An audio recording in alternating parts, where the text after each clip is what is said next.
suspeito de falsidade ideológica, tá?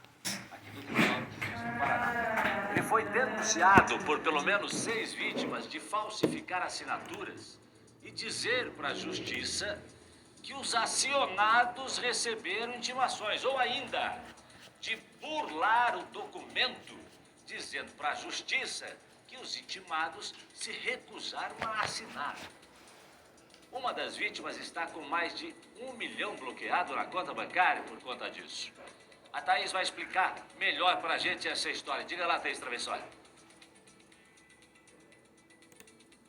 Ô Jason, olha a gravidade desses casos que nós vamos trazer agora aqui no Balanço Geral. O oficial de justiça, então, tinha que entregar ali a intimação. Em muitos casos, ele falava que a pessoa não estava em casa, ou então chegava a dizer que a pessoa se recusou a assinar. O que fica ainda mais grave depois, né, no decorrer do processo, para o juiz entender isso. Dizer, olha, a pessoa então não quis colaborar com a investigação, como se não estivesse nem aí com a situação, não quis nem assinar o documento de intimação. Entenda agora nessa reportagem o que aconteceu. São casos bem graves, assista.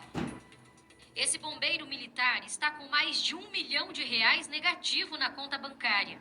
Tudo por causa de processos que ele não teve conhecimento antes e não pôde apresentar defesa. Eu cheguei nessa situação por conta da ação irregular do oficial de justiça, que alega ter me citado em 2 processos, e por eu nunca ter me apresentado, acabou chegando nesse valor. Casos que seriam de fácil solução, mas que viraram um pesadelo, como mostra a conta bancária do militar.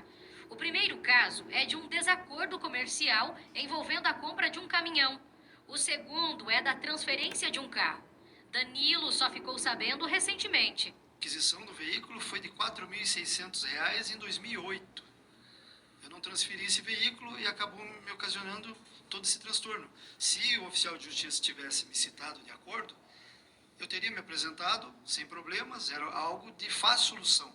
E num segundo processo, esse eu nem tive ciência de citação. O oficial de justiça afirma que eu recebi a citação e não quis assinar contra a fé, o que para mim é um absurdo. Primeiro porque, para ele saber que eu sou eu teria que, no mínimo, me identificar. O bombeiro militar procurou o advogado e descobriu que ele não é o único prejudicado pelo mesmo oficial de justiça aqui do Paraná. O homem, hoje com 61 anos, não exerce mais a função de oficial de justiça. Está aposentado desde 2019. Mas as consequências de não exercer a função de maneira correta ainda estão sendo somadas por algumas pessoas. Na Justiça, há mais de 4 processos contra ele, além de denúncia no Ministério Público. O oficial de justiça alegava que a pessoa não estava em casa ou que se recusou a assinar o documento. Busca realmente entender qual foi a consequência disso, porque qual seria a vantagem que ele levaria em fazer uma citação dessa forma, prejudicando a outra parte.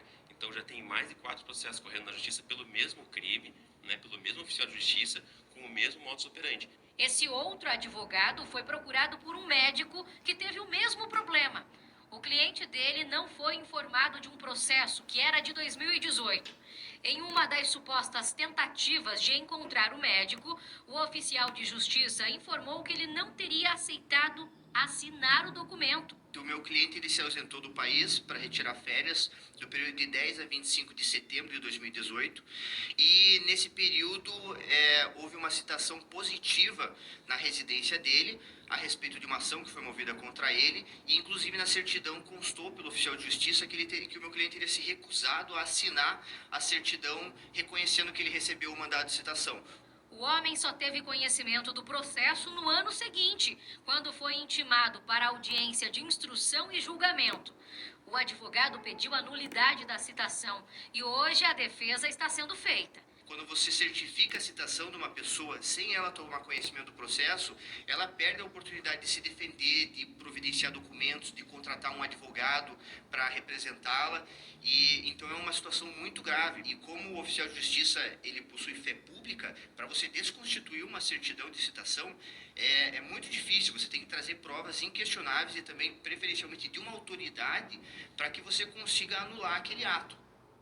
O que é a fé pública, né, Thaís, doutora Márcia? Vamos explicar. Porque o oficial de justiça tem essa fé pública. Ele pode muito bem dizer assim, olha, eu estive lá atrás da doutora Márcia, eu ia citar a doutora Márcia, mas não encontrei. Fui 3 vezes lá, 4 vezes, e não encontrei a doutora Márcia. Aí faz uma certidão, e aí a justiça dá por citado, o cara não aparece, daqui a pouco tem o julgamento, aí no julgamento ele é julgado à revelia, né, acaba perdendo a ação e tendo um prejuízo. Agora aqui, nesses casos aqui, pode levantar outras suspeitas também, né, doutora? Não dá para saber se é apenas para se livrar do serviço, se é só preguiça, né? Ou se ele estava tendo algum tipo de ganho com isso. Agora, veja a gravidade de uma situação dessa. Assim como nesse caso, a gente tem um prejuízo econômico que pode ser revertido, também o fato de não encontrar uma pessoa no procedimento criminal pode levar a que seja expedido mandado de prisão dela, né? Então, é gravíssimo. Não é a regra, é uma exceção, muita exceção, graças a Deus, né? Mas gravíssimo isso porque causa prejuízo à justiça e às pessoas, né? Aliás, eu vou ser bem sincero para você, nesses meus anos de jornalista, não me lembro de ter dado uma notícia dessa. Não me lembro, é a primeira vez, né? Primeira vez que dou uma notícia dessa em que o oficial de justiça é envolvido numa situação, né, de fraude, né? Sim, é uma falsidade ideológica. É a falsidade ideológica. Thaís Travessoli, a pergunta que eu faço para vocês, esse homem continua trabalhando ou não? Não está trabalhando não, Jason, ele está aposentado desde 2019 e até é curioso nesse ponto, se a gente parar para pensar o seguinte, está aposentado, deve estar, de repente, até viajando, passeando, enfim, levando a vida normal, enquanto isso tem outras pessoas, que são pelo menos 6 casos, que estão tendo agora que gastar com advogado ainda mais do que gastaria se fosse lá no começo da ação para poder fazer sua defesa, agora está gastando ainda mais e tem que ficar nessa situação da justiça. O caso do Danilo, por exemplo, já são 2 anos que ele está com o advogado, que ele está com essa questão na justiça para tentar resolver a situação dele. Se fosse algo lá no início, quando os casos aconteceram, né? Um é de um caminhão e o outro é de um carro, certamente não chegaria a algo tão grave assim. O carro, por exemplo, o segundo caso ali do Danilo, é um veículo de R$4.600. Imagine que agora, nas contas dele, já tem ali negativo mais de R$1 milhão. Não era para estar nessa situação, Jason. Outro ponto também que a gente tem que falar aqui é o seguinte, o advogado, eu perguntei para um dos advogados, por que será que esse oficial de justiça fez isso? Existe algum motivo? O que vocês imaginam, vocês que estão no caso?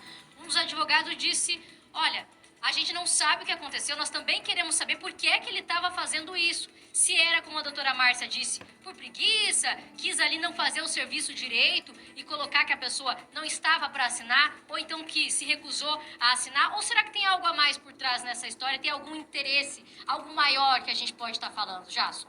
Bom, agora a polícia deve estar investigando, né, doutora?